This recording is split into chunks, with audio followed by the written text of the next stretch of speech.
శివరాత్రి జాగారం ఉండి తెల్లారి కొంప ఉంటుంది వాళ్ళకి. మా సరస్వతి రెడ్డి గారు ఒక మాటలే మంచోడు, చాలా సిన్సియర్. ఎందుకంటే 1900 పోటీ చేస్తున్నారు. ఈ 1900 1800 ఎవ్వరికి వేసినా మన కాంగ్రెస్ గంపకితే గమ్ముతారు. 1900 మా సరస్వతి సార్ ఒక్కడే బీజేపీ నుంచి వీటంతా అంటే కాంగ్రెస్ వాళ్ళకి పోటీ చేయాలంటే క్యాండిడేట్ దొరకలేదు. ఇక బీఆర్ఎస్ అసలే దొరకలేదు. ఇక బీఆర్ఎస్ కేసీఆర్ ముఖం మీద పోటీ చేయడానికి ఎవరు ముందుకు వస్తలేదు. కొన్ని ఇక్కడ పోటీ లేదంటే అక్కడ కూడా కరీంనగర్, నిజామాబాద్, ఆదిలాబాద్, మెదక్ కాన్స్టిట్యూన్స్ లో కూడా టీచర్స్ ఎమ్మెల్సీకి అభ్యర్థి లేరు. అక్కడ కాంగ్రెస్ లేరు, బీఆర్ఎస్ లేరు, గ్రాడ్యుయేట్స్ కూడా లేరు. కానీ ఇక్కడ రోడ్డు ఇవ్వటం దొరకవటం గంట గంట బెడలేసి మాకు క్యాండిడేట్ అన్నారు. ఇప్పుడు కరీంనగర్ లో ఆ ప్రాంతంలో కాంగ్రెస్ ఇద్దరు అభ్యర్థులు ఇద్దరు పోటీ చేస్తున్నారు. ఒక ఆయన గెలవకపోతేనే గెలిచి కాంగ్రెస్ లో పోతాంటున్నాయి, ఇంకైనా కాంగ్రెస్ అనే కాంగ్రెస్ అవుతున్నాయి. కానీ ఇద్దరు కాంగ్రెస్ అభ్యర్థులు కేవలం బీజేపీ మీద ఫైట్ చేయడానికి, బీజేపీ ఎదుర్కోవడానికి ఇద్దరు అభ్యర్థులు.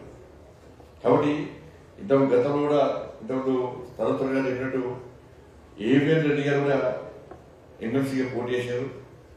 ఇవాళ మహబూబ్ నగర్, రంగారెడ్డి, హైదరాబాద్ ఇవాళ 3 జిల్లాల ఉమ్మడి జిల్లాలో భారతీయ జనతా పార్టీ ప్రాధాన్యత ఉంది కాబట్టి, ప్రాముఖ్యత ఉంది కాబట్టి, ప్రజలు గెలిపించారు కాబట్టి అక్కడ సమస్యల మీద ఏవిఎన్ రెడ్డి గారు శాసన మండలిలో మాట్లాడుతున్నారు. ఏ సమస్య కానీ మీరు అన్ఎంప్లాయీస్ విషయం కానీ, టీచర్స్ విషయంలో కానీ, ఎంప్లాయీస్ విషయంలో కానీ, ప్రైవేట్ టీచర్స్ విషయంలో కానీ, ఫీజు రియంబర్స్ విషయంలో కానీ, ఇట్లా అన్ని విషయాల్లో ఇలా శాసన మండలిలో మాట్లాడే అవకాశం ఏవిఎన్ రెడ్డి గారు వచ్చింది. 3 జిల్లాలు ఇవాళ ఇక్కడ 3 జిల్లాలు ఖమ్మం, వరంగల్, నల్గొండ. ఈసారి సర్వత్ర రెడ్డి గారు గెలిపిస్తే మీరు ఈ 3 జిల్లాలకు సంబంధించి కూడా సమస్యలు మాట్లాడే అవకాశం వస్తుంది. అటు 4 జిల్లాలు ఆదిలాబాద్, నిజామాబాద్, వరంగల్, మన మెదక్, కరీంనగర్ అంటే ఇక్కడ అక్కడ కూడా మళ్ళీ 3 ప్రాంతాల్లో బీజేపీ గెలిచే అవకాశాలు కాబట్టి ఈ 3 గెలిస్తే తెలంగాణ రాష్ట్రంలో ప్రతి అసెంబ్లీ నియోజకవర్గంలో ప్రతి జిల్లాలో బీజేపీ యొక్క ప్రాధాన్యత మీరు ఇచ్చిన వాళ్ళే మిగులుతుంది. ఏ సమస్య మాట్లాడే అవకాశం మాకు వస్తుంది. కానీ తెలంగాణ మొత్తం బీజేపీ ఉన్నాడు.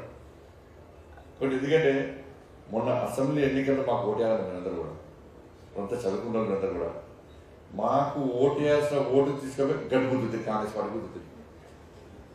ఏమయ్యాల పరిస్థితి పోయిన ఎన్నికల్లో పోయిన పడ్డట్టు అయిపోయింది పరిస్థితి. చెప్పండి మీకు ఏ న్యాయం జరిగింది చెప్పండి. 14 నెలలే కాంగ్రెస్ పార్టీ ప్రభుత్వం వచ్చి మీకు ఏ న్యాయం జరిగింది? ఇప్పుడు రాగానే ఎండగొడుతుంది, ఎండాకాలం స్టార్ట్ అయింది, ఎండాకాలం స్టార్ట్ అవుతుంది. ఇంకా స్టార్ట్ కాకముందే కాంగ్రెస్ పార్టీలు ఏమంటారంటే మనతో వ్యవసాయ కుటుంబాలు చాలా ఉంటాయి, మీ అమ్మ నాన్నతో వ్యవసాయం చేస్తూ ఉంటారు, కష్టపడి వాళ్ళు తీసుకొచ్చేది.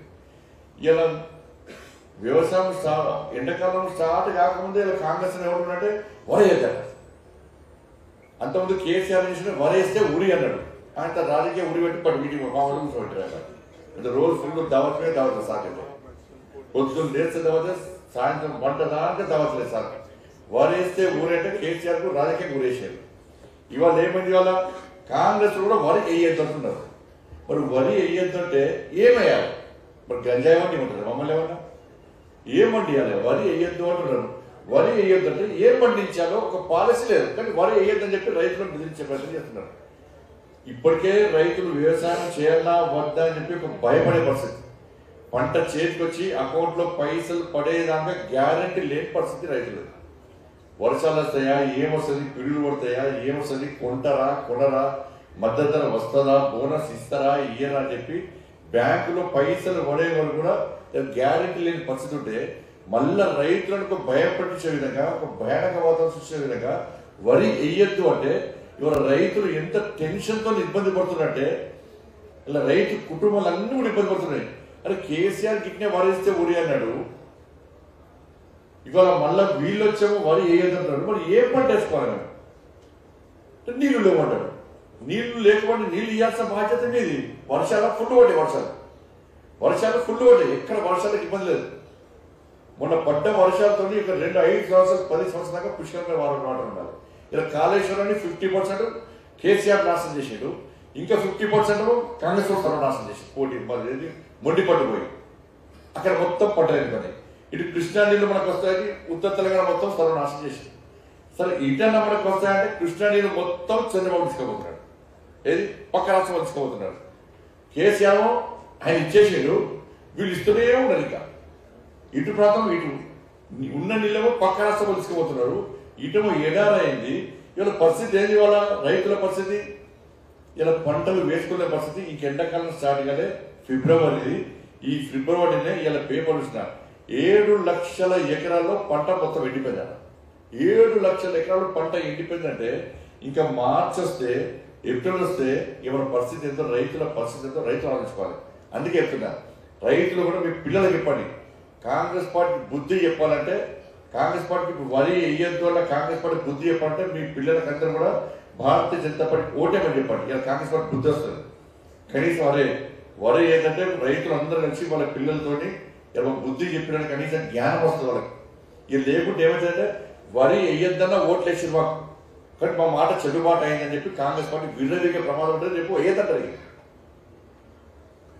యూరియా చెప్పులు కొడుతున్నారు, ఆధార్ కార్డు కొడుతున్నారు, హైడ్ కార్డు కొడుతున్నారు, పెట్టి ఇలా క్యూలో వేయపడుతుంది. నేను ఇంతకుముందు రాంగనంగా ఆ మార్కెట్ ఎంపీతో మాట్లాడినా, మరి యూరియా ఏం చేయాలి సార్? పుష్కలంగా యూరియా ఉందంటున్నాడు. మరి పుష్కలంగా యూరియా అంటే ఈ చెప్పులని కొడుతున్నారు, ఈ ఆధార్ కార్డు కొడుతున్నారు, క్యూలో కొడుతున్నారు. కొట్టుకునే పరిస్థితికి వచ్చింది వాళ్ళ. కాబట్టి ఇవన్నీ కూడా రైతాంగంగా ఇబ్బంది పడుతున్నట్టే. నెక్స్ట్ ఫ్యూచర్ ఎందుకు చెప్తున్నట్టు, మీకు సంబంధం లేకుండా ఎందుకు చెప్తున్నట్టే, ఫ్యూచర్లో ఇలాంటి సమస్యలు వస్తున్న ఒకసారి ఆలోచించండి కదా. ఇలా మీకంటే వాగ్దేవి కళలు జీతాలు బాగా ఇస్తున్నారు, శాలరీ ఇస్తున్నారు ఎవరు మంది. ఇప్పుడు పాపం మీకు శాలరీ ఇస్తున్నారు, వాళ్ళ పరిస్థితి ఘోరం. నా దేవన్న చోళగా చెప్తున్నా, అన్న నెలకు ఇన్ని పైసలు కొడుతున్నాయి అంటున్నాడు, నా చోళ చెప్తున్నాడు. అంటే ఇలా ఫీజు రియంబర్స్మెంట్ దాదాపు 7,500 కోట్ల రూపాయలు ఫీజు రియంబర్స్మెంట్ ఇవ్వాలి. ఇలా హాస్టల్ బిల్డింగ్ కిరాయి రెంట్ కట్టలేక, కరెంటు బిల్లు కట్టలేక, శాలరీస్ ఇవ్వలేక వాళ్ళు ఎంత ఇబ్బంది పడుతున్నారో. చిన్న చిన్న విద్యా సంస్థలు అయితే ఇవాళ అర్కదినే పరిస్థితి వచ్చింది. ఇలా బ్యాంకులలో లోన్లు కట్టలేక కూడా అర్కదినే పరిస్థితి.